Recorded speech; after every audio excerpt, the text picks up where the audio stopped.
नमस्कार, मैं चंद्र प्रकाश साहू हूँ और आप देख रहे हैं लोक जो है वो प्रेमनगर विकास खंड के मुख्यालय में मौजूद है। यहाँ पर देखेंगे कि कृषि विभाग व जिला सहकारी केंद्र बैंक द्वारा यहाँ पर किसानों को प्रशिक्षण दिया जा रहा है।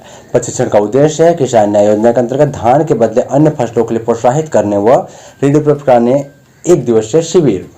इस शिविर में देखेंगे किसानों को यहाँ के विभाग के अधिकारी द्वारा काफ़ी गहनता से बारीकी से जागरूक किया गया। साथ ही धान के बदले अन्य फसल किसान कैसे ले सकते हैं, दलहन खेती कैसे कर सकते हैं, कोदो कुटकी उगा सकते हैं। साथ ही देखेंगे कि तेल ऑयल जो खाने का ऑयल है उसकी खेती किस तरह से हमारे क्षेत्र में नहीं होती है, इसको लेकर भी कृषि विभाग के द्वारा बारीकी से किसानों को बताया गया।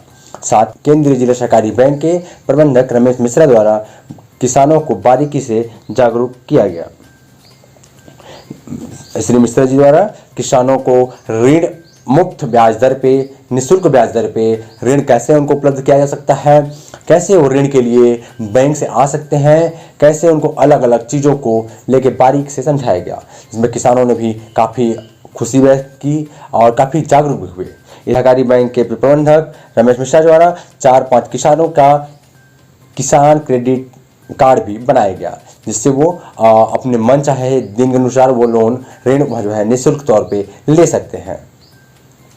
वहीं कृषि विभाग द्वारा किसानों को ऋण कैसे लिया सकता है और साथ में अन्य फसल कैसे लिया सकता है और सही अन्य चीज़ों पे, यहाँ तक कि दाल पे खेती करके वो किस तरह से आर्थिक लाभ ही नहीं अपने शरीर में स्वस्थ कैसे रख सकते हैं। उनकी जो है किसानों द्वारा जो आदिवासी बहुमूल्य क्षेत्र है वहाँ पर कोदो की जो उत्पादन थी आज कैसे विदेशों में फेमस हो चुकी है, कोदो की कैसे डिमांड है, कोदो की उत्पादन कैसे कर सकते हैं या अन्य फसल जो हम देखेंगे कि पारंपरिक रूप से हमारे क्षेत्रों में नहीं हो रही है, उसको लेके भी गहनता से चर्चा की गई। किसानों को बताया गया, किसान उस पर काफ़ी खुश हुए कहना चाहिए, तो खुश हुए और वो प्रतिक्रिया लगातार दिए कि हम खेती करके इसका लाभ लेंगे। साथ ही कृषि विभाग व सहकारी बैंक द्वारा बताया गया कि कैसे किसान जो है वो कैसे इन योजनाओं का लाभ लेके वो आर्थिक सामाजिक रूप से ऊपर उठ सकता है, कैसे वो लाभ कमा सकता है, तमाम बातें बारीक बताया गया। साथ में जैविक खेती कैसे हम अच्छी उत्पादन ले सकते हैं, ज़मीन को बंजर बनाने से बचा सकते हैं या अन्य तरह की जो दिक्कतें होती हैं उससे उनको बताने कई तरह की बातें यहाँ पर किसानों हितों के लेके बताया गया। मैं प्रवीर कुमार पांडे, ग्रामीण कृषि विस्तार अधिकारी, प्रेमनगर। आज जो कार्यक्रम अभी आयोजित किया गया था प्रशिक्षण मुख्य विषय पे था और क्या क्या आपने किसान जागरूकता किया? आज का जो कार्यक्रम है प्राथमिक साख सहकारी समिति प्रेमनगर में संभागीय स्तर एक शिविर का आयोजन किया गया, जिसमें शासन की महत्वाकांक्षी योजना किसान न्याय योजना, जिसके अंतर्गत हम धान के बदले अन्य फसलों का खेती करते हैं, उसके लिए किसानों को जागरूक करने के लिए और उसके लिए ऋण उपलब्ध कराने के लिए एक शिविर का आयोजन किया गया, जिसमें किसानों को किसान न्याय योजना से संबंधित विभिन्न प्रकार की जानकारी दी गई कि वो किस तरह से दूसरे फसल लगा सकते हैं, उससे लाभ कमा सकते हैं। शासन की अन्य योजनाओं के बारे में EKYC और गोधन न्याय योजनाओं के बारे में भी जानकारी दी गई किसानों को, जिससे किसान सोसाइटी में आकर किसान न्याय योजना के माध्यम से दूसरी फसल लगा करके अपना लिमिट बढ़ा सकते हैं, अर्थात अपनी क्रेडिट बढ़ा सकते हैं फसलवार और अधिक लाभ पा सकते हैं। तो किसान क्रेडिट की ये योजना उसको कैसे लाभ ले सकता है किसान? उसको किसान क्या क्या उसको लाभ मिलेगा उसमें? किसान क्रेडिट कार्ड योजना किसानों के लिए बहुत एक अच्छी योजना है शासन की, जिसमें किसानों को 0% ब्याज पर,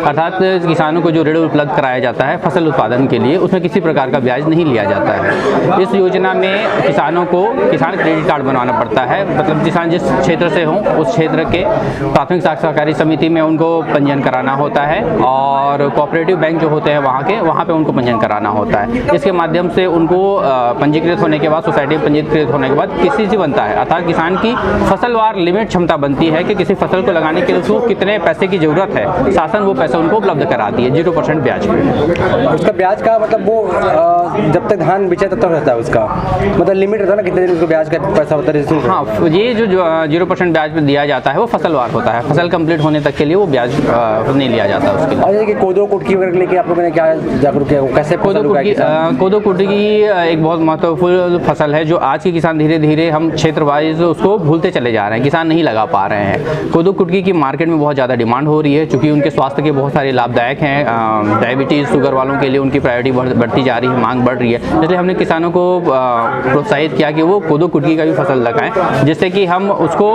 ऐसे लोगों तक उपलब्ध करा सकें जो डायबिटीज़ या शुगर के पेशेंट हो, उसे उसका लाभ करवा सकें। और दलहन को लेकर दलहन चूँकि छत्तीसगढ़ धान का कटोरा कहा जाता है और धान का उत्पादन बहुत ज़्यादा होता है, परंतु इसके वजह से हमारे दलहन का और तिलहन का क्षेत्र बहुत कम होता जा रहा है। तो हमने किसानों को प्रोत्साहित किया कि वो अधिक से अधिक दलहन और तिलहन का क्षेत्र बढ़ाएं। जैसे खरीफ में अभी हम अरहर, उड़द का लगा सकते हैं और तिलहन में फिर आगे हम रबी में सरसों वगैरह लगाएं, जिससे कि सभी तरह के फसल हम किसानों को एक जगह पर उपलब्ध करवा सकें। जैसे कि आप लोगों ने मतलब जैविक खेती को लेकर भी बताया होगा, कैसे कर सकते हैं? हाँ, वर्तमान जो परिस्थिति है या वर्तमान जो पर्यावरण की स्थितियाँ हैं उसके अनुरूप आज के डेट में हमें जैविक खेती को ज़्यादा बढ़ावा देना चाहिए। इसलिए क्योंकि जैसे जैसे रासायनिक खेती हम करते जा रहे हैं, ज़मीन की स्थिति, उर्वरा शक्ति खत्म होती चली जा रही है, पौधों की रोग प्रतिरोधक क्षमता कम हो जा रही है, जिसकी वजह से जो लोग उन्हें खा रहे हैं उनमें भी विभिन्न प्रकार के रोग और बीमारियां हो जा रही हैं। इसलिए हम अब रासायनिक खेती से जैविक खेती की ओर जाना चाहिए।